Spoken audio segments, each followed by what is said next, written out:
흑자병법은 임상유전학 전문의로서 35년간 희귀난치성 질환을 진료한 경험을 담은 종합의학 지식 콘텐츠입니다. 오늘 말씀드릴 것은 2개월 신생아 발달에 대해서 말씀드리겠습니다.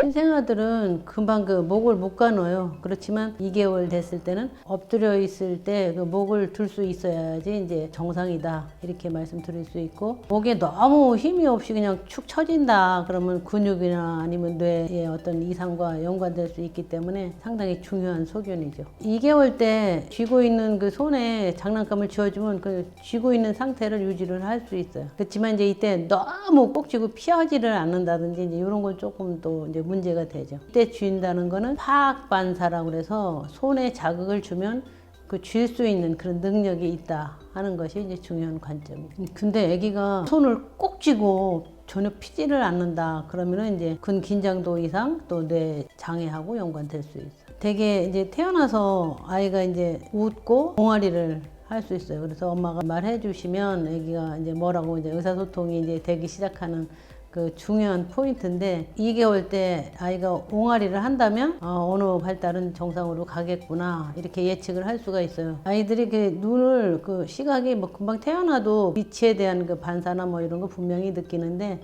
그 어떤 물체를 움직이는 물체를 따라가는 거는 한 2개월 때 돼서 벌써 정상으로 따라갈 수 있어야 되죠. 아이가 그 움직이는 물체를 따라가지 않는다면 일단 두 가지요. 볼 수가 없거나 아니면 그 보는 거에 대해서 관심이 없거나. 볼 수가 없는 거는 이제 안과에 가서 빨리 문제점을 파악을 해야 되고, 볼 수는 있는데 전혀 관심이 없는 것은 이제 자라서 그 자폐증하고 연관될 수 있기 때문에 못 보는 건가? 아니면 보기는 하는데 관심이 없는 건가? 아마 이런 그 관심이 필요하죠. 엄마가 이야기하면 그 반응을 하죠. 뭐 옹알이도 하고 웃기도 하고, 상호 작용이 상당히 중요하죠. 그래서 아이들이 아직 말을 못할 때인데 이렇게 생각하지 말고 아이가 모든 것을 다 잘 알아듣는 그 사람으로서 대화를 하면 이게 발달에 상당히 좋은 영향을 주죠.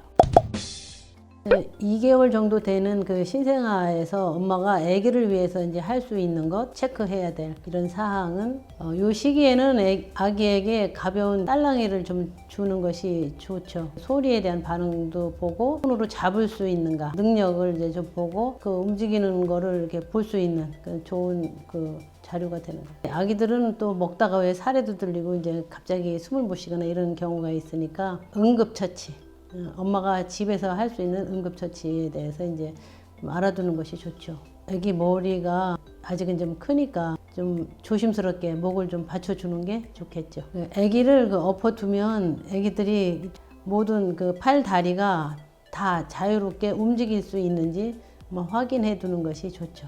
혹시 그 뜨거운 물이 아기한테 또 엎질러져서 또 문제를 일으키지 않도록 일단 이런 위험 요소 자체를 없애는 것이 좋겠죠. 아기한테 이제 운동을 좀 시켜주면 좋죠. 그리고 이제 때로는 또 아기와에게 스킨십, 사랑을 하는 거하고 받는 거하고 되게 이제 그 느낌이 있잖아요. 아기들도 그렇게 해주면 상당히 좋아하죠. 2개월 신생아에서 아기와 엄마가 함께 할 수 있는 육아 꿀팁에 대해서 말씀드리겠습니다. 아기가 이제 뒤집거나 아기를 엎어 놓을 때 이불이 너무 푹신해서 숨을 막을 수 있는 이런 이제 문제가 없어야지 좋겠습니다. 항상 그 아기를 대할 때는 의사소통이 된다 하는 그런 자세로 아기와 자연스럽게 의사소통을 하는 것이 상당히 좋고, 동화 같은 거를 또 들려주면 언어 발달에 상당히 도움이 됩니다. 자기 전에 이게 목욕을 시켜서 이제 잠을 잘 자게 한다든지 잠자리까지 좀 신경을 써주면 아기한테는 가장 이제 좋은 교육이라고 생각하죠. 이 손에다 쥐어주는 것도 이 느낌이 이게 말랑말랑한 거 아니면 조금 딱딱한 거, 또 뭐 이런 거를 좀 다르게 좀 만지게 해주면 그 감각 자체에 그 영향을 줄 수 있죠.